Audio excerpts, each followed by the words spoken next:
Olá, seja bem-vinda, seja bem-vindo a mais um vídeo aqui no canal. Eu sou Armando Vernalha Júnior, fotógrafo, cinegrafista, professor, youtuber, músico, tomador de café, entre outros líquidos. E hoje, explicador de algumas dicas aí para que possamos fazer fotos interessantes da Lua, o satélite do nosso planetinha. Porque muita gente nunca conseguiu fazer uma foto dessas ou não sabe como fazer. Se você já é aí versado na astrofotografia, provavelmente esse vídeo vai ser redundante para você. Mas para quem está mais no começo dessa jornada, nunca conseguiu um clique legal da Lua, de repente esse vídeo vai te ajudar a conseguir esta foto. Eu tô com 2 cliques aqui, nós vamos trabalhar em cima desses 2 cliques, tá? Essas duas fotos para mostrar para vocês. São noites diferentes, com condições de luminosidade diferentes, isso vai fazer parte das dicas. Mas antes disso, vamos lembrar que os meus cursos online estão em promoção ao longo do mês de julho agora de 2023, e julho de 2023 está acabando, portanto o cupom que está na descrição deste vídeo está acabando a validade dele. Se você quer comprar um dos meus cursos, fotografia noturna, fotografia em preto e branco, focalização com Canon EOS R7, composição em fotografia, fotometria, introdução ao flash dedicado e também o elementos do desenho fotográfico, aproveita o desconto e compra agora, não deixa para depois porque não teremos outra promoção como essa este ano. Mas vamos falar de foto da Lua. E por que eu estou falando desse tema? Que agora em agosto de 2023 a gente vai ter aquele fenômeno conhecido como superlua. Então acho que dia 1 e dia 30 de agosto. Coloca no Google aí que você vai ver os detalhes certinhos disso. Mas como vai ter superlua, de repente é uma oportunidade legal para quem nunca fez um bom clique da Lua, conseguir um. E para quem já fez, conseguir mais alguns. Vamos tomar como base essas duas fotos aqui e eu vou dar um conjunto de dicas para vocês. Então o que acontece? Essa primeira foto aqui, ela foi feita com ISO 2000, com 1/800 de segundo em f8. Por quê? f8 é a abertura máxima dessa lente com a qual essa foto foi feita. É a RF100-400 da Canon. Tem review dessa lente aqui no canal, caso você não tenha visto. Então, e caso tenha curiosidade sobre essa lente, dá uma chegada no review. Foi feito com a Canon EOS R7, que é a câmera que estamos usando agora para gravar o vídeo. Também tem review da R7 aqui no canal, dá uma chegada lá se você tem curiosidade sobre essa câmera. A R7 é uma câmera APS-C, portanto a gente vai aplicar o fator de corte, que dá um ganho aparente no comprimento focal de uma lente. Não muda o comprimento focal da lente, mas dá um ganho aparente, ou seja, muda o enquadramento que a gente está vendo para como se a foto fosse feita com outra lente. A gente vai falar mais disso daqui a pouco. Mas esta foto foi feita então com ISO 2000, 1/800 de segundo e f8 com a EOS R7 com essa lente que está aqui. E essa outra foto que está aqui? Essa foi feita também em f8 com a mesma lente, mesma câmera, 1/200 de segundo em ISO 800. Se a gente fizer uma equivalência de regulagens com a foto anterior, ou seja, fizer uma transposição entre o ISO e o tempo de exposição, a gente vai ver que essa exposição equivale a 1/800 de segundo com ISO 3200. Portanto, se tivéssemos mesmos tempos de exposição, que é 1/800 de segundo nas duas fotos, teríamos esta imagem com ISO 2000 e esta imagem com ISO 3200. As regulagens estão diferentes entre elas, porque eram noites diferentes, porque eu estava fazendo variados testes com essa lente e com essa câmera, então eu tenho esses cliques com regulagens distintas. Eu peguei esses dois porque eu acho que eles são bem exemplares para o vídeo de hoje. Tem um terceiro clique que vocês devem estar notando aqui, que é esta, mas essa é a foto já tratada, aprimorada, a gente vai falar disso também.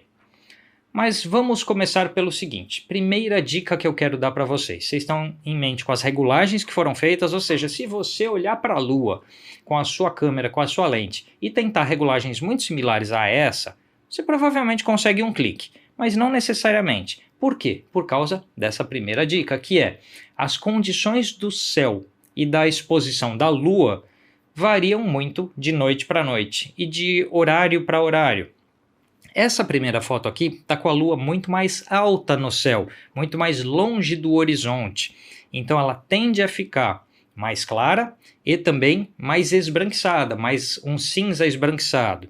enquanto que esta outra foto, a Lua estava mais perto do horizonte.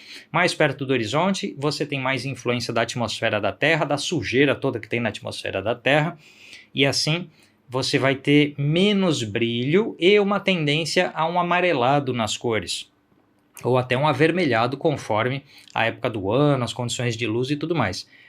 Por isso, essas regulagens que eu pus inicialmente são pontos de partida interessantes para você, mas não necessariamente você precisa ficar preso a isso.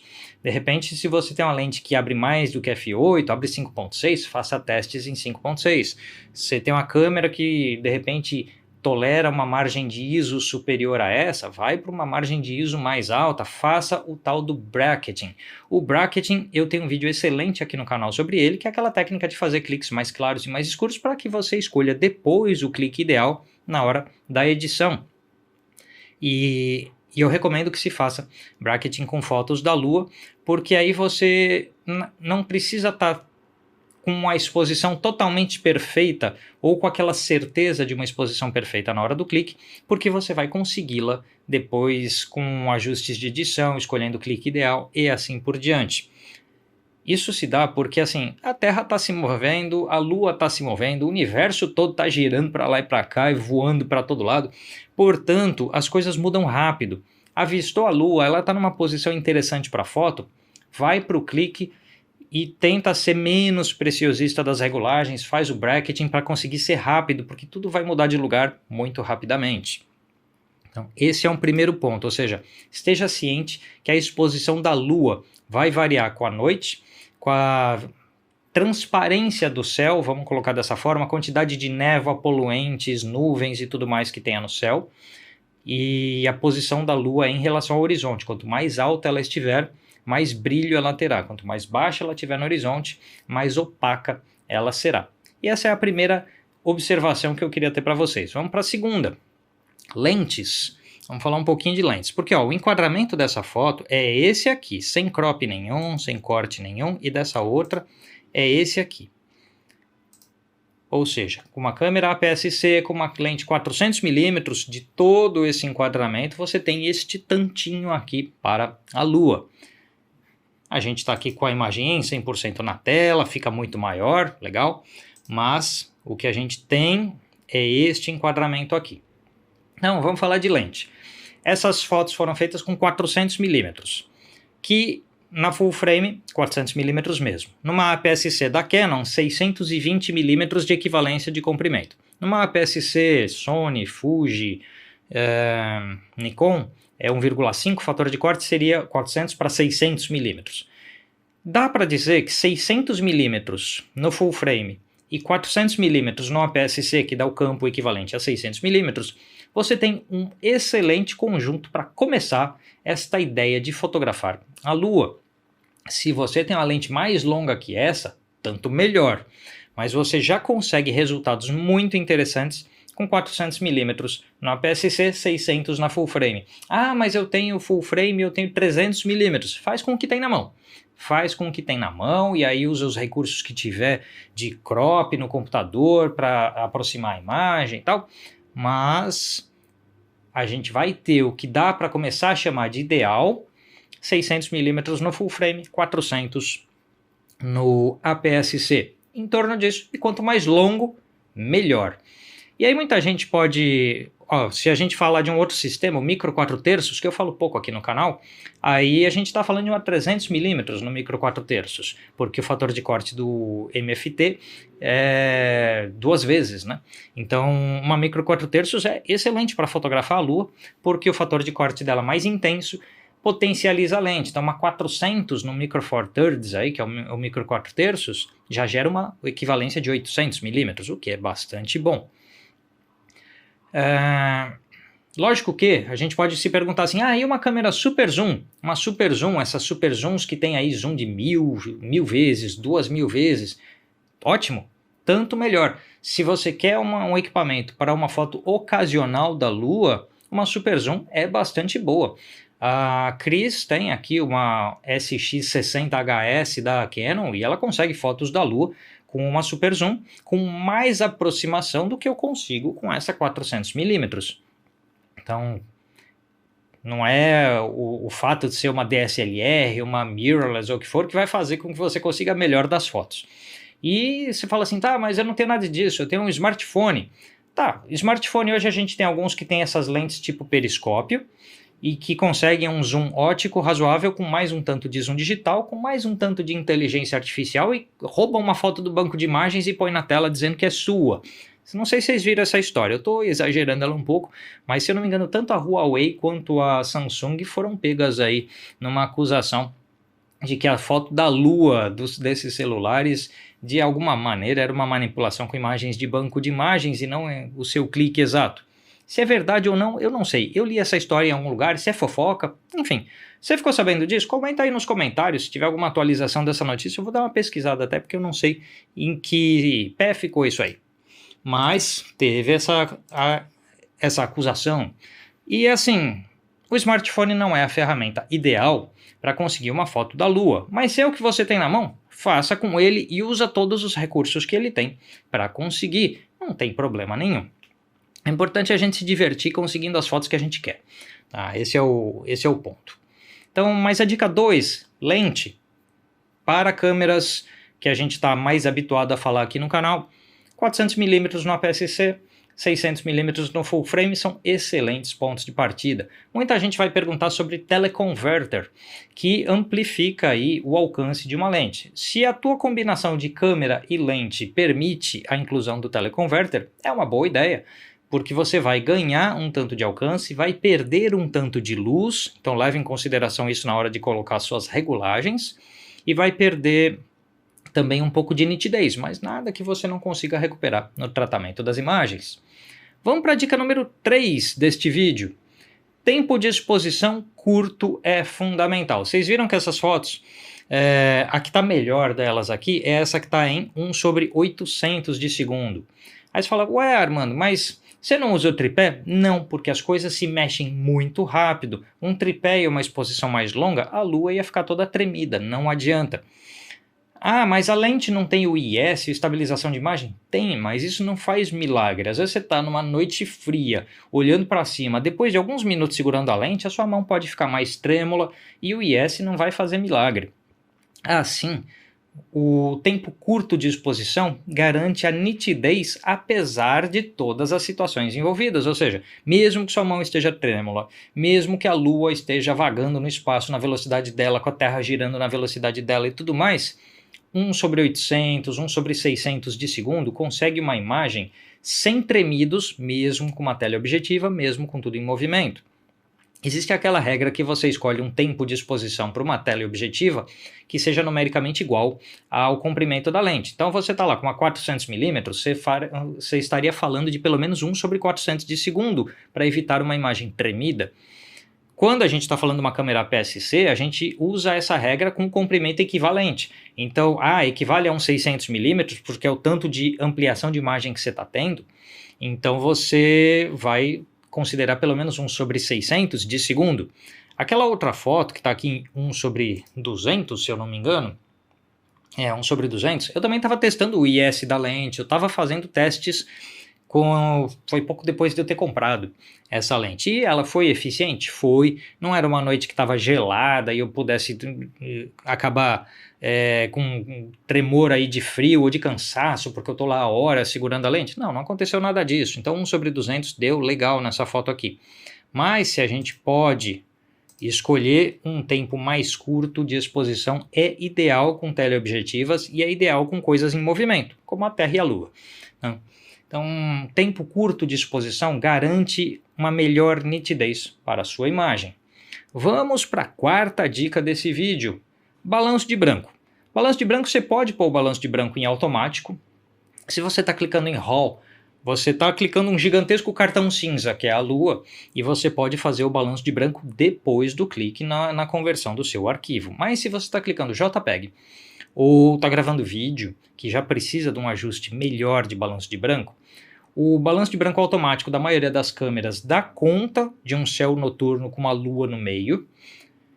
Se a lua tiver naquelas situações de superlua baixa no horizonte, que ela fica avermelhada, alaranjada, e você quer preservar essa cor, porque o balanço de branco automático vai anular a cor, Para preservar essa cor, você pode fazer escolhas que vão ali entre a luz tungstênio incandescente, que é 3.200 Kelvin, até a luz do dia, 5.500 Kelvin, para ver o que dá mais no seu agrado. Lembrando que na Lua está Sol, então para a Lua, em tese, é luz do dia, é o 5.500 Kelvin, porque nela está Sol, mas tem toda a interferência da nossa atmosfera, é só por isso que ela fica amarelada ou avermelhada quando está perto do horizonte.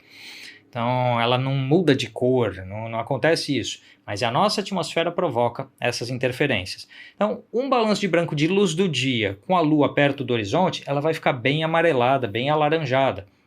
Se você combater isso e deixá-la branca, você pode usar um balanço de branco mais perto da luz incandescente, da luz de tungstênio e assim por diante. Tem um vídeo velhão aqui no canal sobre balanço de branco com bastante disso aí explicado. Caso você não tenha visto, dá uma procurada lá.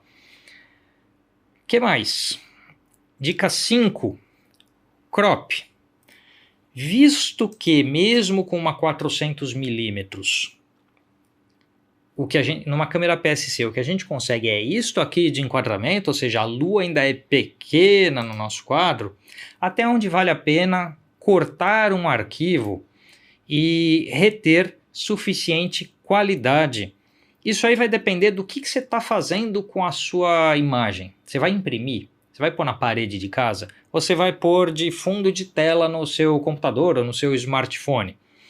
Para vocês terem uma ideia, uma imagem de 8 megapixels equivale ao vídeo em 4K, que é o que a gente está gravando agora. Então, 4K em vídeo são 8 megapixels. 8 megapixels são aí 3.400 por 2.300 pixels.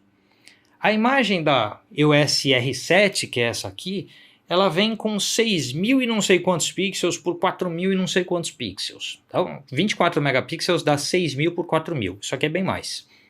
Então, disto de cortar até chegar no 4K ou 8 megapixels, você tem muita margem de corte para deixar, por exemplo, a Lua desse tamanho na sua imagem.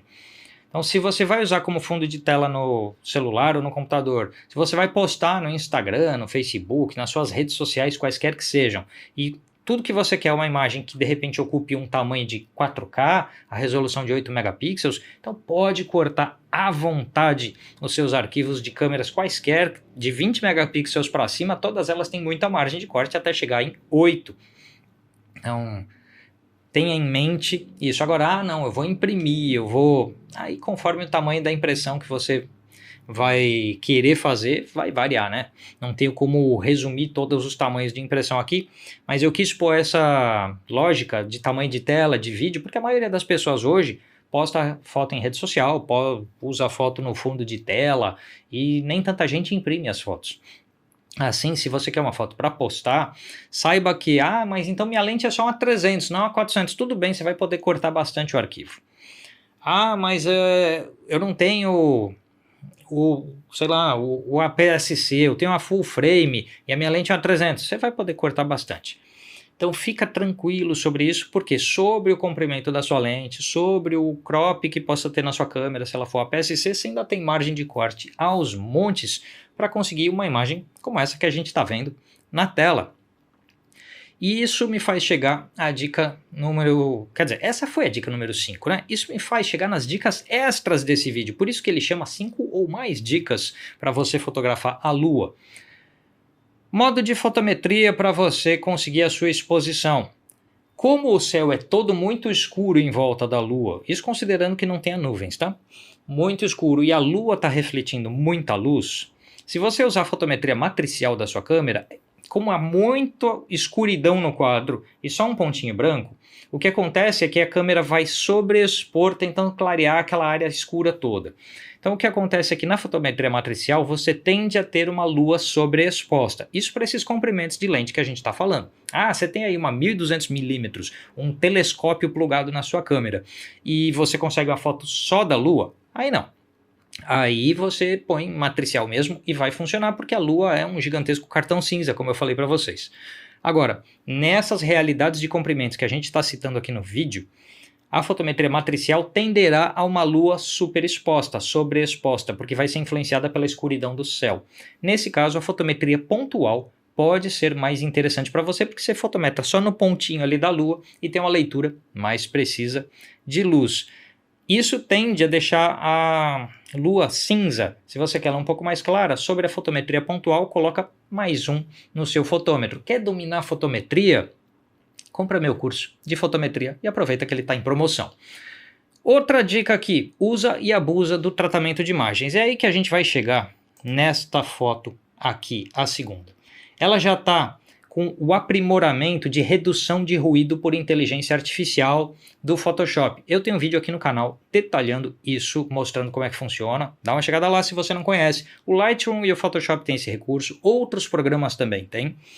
Aqui, esta imagem foi aprimorada com a redução de ruído, e depois do aprimoramento de redução de ruído, eu fiz aqui algumas máscaras com pincéis de tratamento, como vocês podem ver, onde eu aumentei nitidez, textura, claridade de imagem, mudei um pouco aí algumas das características, ou seja, eu tratei para obter ainda mais nitidez e uma melhor leitura ali das crateras e de tudo mais. Então usa e abusa dos teus recursos digitais. Fica uma dica aqui para quem usa softwares da Adobe.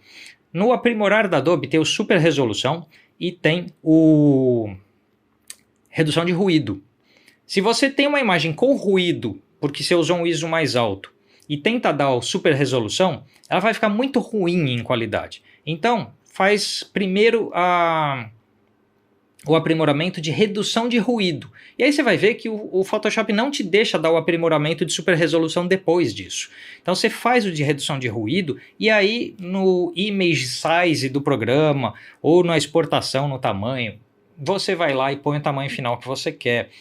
Então, na ordem das coisas, primeiro limpa o ruído da imagem, depois dá o tamanho dela. Se você primeiro der o tamanho dela, você não vai conseguir limpar o ruído direito. Então fica essa dica aí para quem usa os softwares da Adobe. Que mais? Dica bônus aí que eu estou dando, são várias, né? Esse vídeo tem 10 dicas já a essa altura. Cuidado com foto subexposta, porque ao clarear você vai revelar mais ruído de imagem, então tenta ter a exposição mais próxima de correta da lua possível, para que você não cubra ela toda com ruído de imagem. Essa foto aqui que eu mostrei para vocês, ela é uma foto com a lua perto do horizonte, está um pouco escura, então ela já é mais contaminada por ruído de imagem. Essa aqui é uma foto que já era mais ideal. E por fim,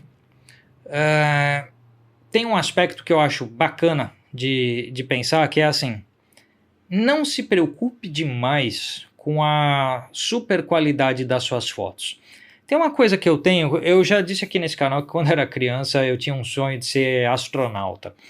E assim, quando a gente está olhando para o céu noturno, de alguma maneira nós estamos nos conectando a coisas muito maiores do que nós, a distâncias e tamanhos e coisas que nos lembram o quão insignificantes nós somos diante do todo do universo. Somos só aí poeira das estrelas, poeira do cosmos e assim por diante. Somos uma poeirinha. Então aproveita que você está aí olhando para o céu noturno e olhando para a lua e pensa um pouco na vida, pensa nas decisões e coisas que você tem para fazer, usa esse momento para refletir um pouco sobre a vida e não só sobre a fotografia. E sabe uma decisão importante que você pode tomar na sua vida? Comprar um dos meus cursos que está em promoção e a promoção está acabando. Os links estão na descrição deste vídeo. Espero que você tenha gostado das dicas para fotografar a lua, espero que elas sejam úteis para que você consiga bons cliques aí da superlua de agosto. Se você está vendo esse vídeo depois desses fatos, pesquisa aí no Google quando vai ter superlua de novo para você poder usar as dicas desse vídeo e conseguir bons cliques. A gente se vê num próximo vídeo. E tem uma coisa, além da promoção, tem outros links aí na descrição do vídeo. Vai fazer compra, por exemplo, de acessórios na KNF Concept, tem link, tem cupom de desconto aí na descrição. Também tem loja parceira, assistência técnica parceira, o pessoal da Portsar, link também está na descrição. Tem um monte de link aí na descrição, tem cupons de desconto, dá uma chegada aí que tem bons negócios para você fazer. E agora sim, a gente se vê no próximo vídeo, pessoal. Até mais!